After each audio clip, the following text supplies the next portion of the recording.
فأنا ناصح لإخواني بالصدع بالحق تبيض وجوههم. السكوت في مسألة الحزبية يضرها، فاصدع بما تؤمر وأعرض عن المشركين. سلامي على دماج ورجالها والشيخ يحيى ودار العلم يا سلام. Bismillahirrahmanirrahim. Waalaikumsalam warahmatullahi wabarakatuh.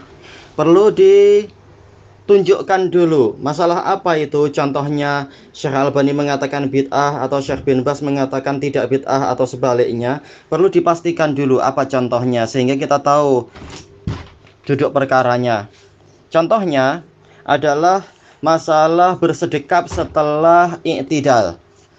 Syekh Albani mengatakan bid'ah, sementara Syekh bin Bas mengatakan tak, yang dohir itu adalah sunnah. Tayyib. Nah, ini perkaranya memang masih sangat tidak jelas. Dalilnya masih muhtamilah.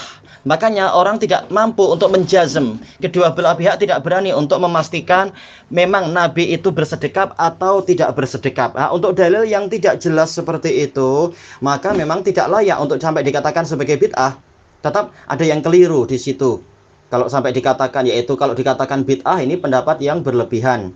Tapi untuk sesuatu yang nasnya jelas, maka tak layak untuk kemudian di situ masih menggunakan pola-pola, yaitu oh ini masih khilaf ijtihadiyah atau apa. Contohnya adalah masalah sistem pendidikan wanita. Apakah mungkin untuk Nabi dan juga para sahabat membuat tarbiyatun nisa? Mungkin kan? Jelas mungkin. Para wanita memerlukan bimbingan, para wanita memerlukan perhatian.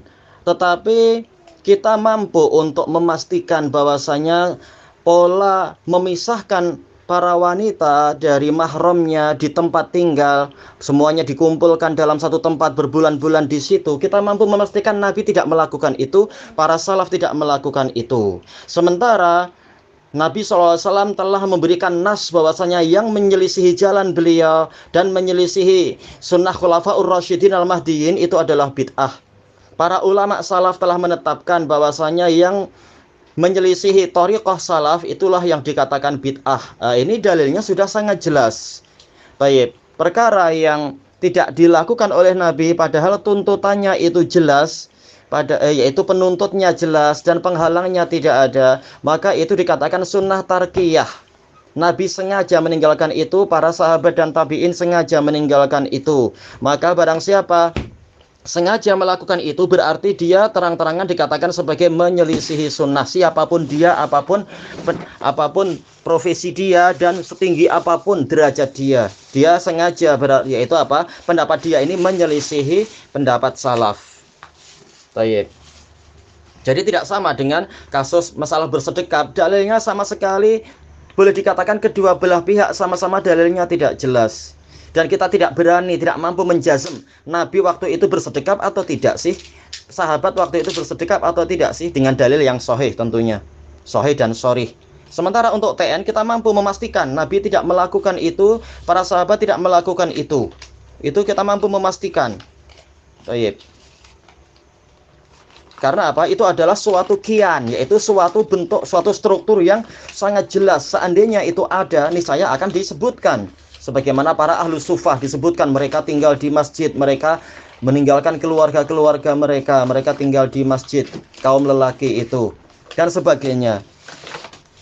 Dan juga disebutkan adanya wanita yang tinggal di masjid sendirian, tapi apa? Punya kemah, karena memang dia adalah hijrah dari Mekah, dia habis dibebaskan, semula adalah hamba sahaya, memang dia tak punya mahram, dan seterusnya.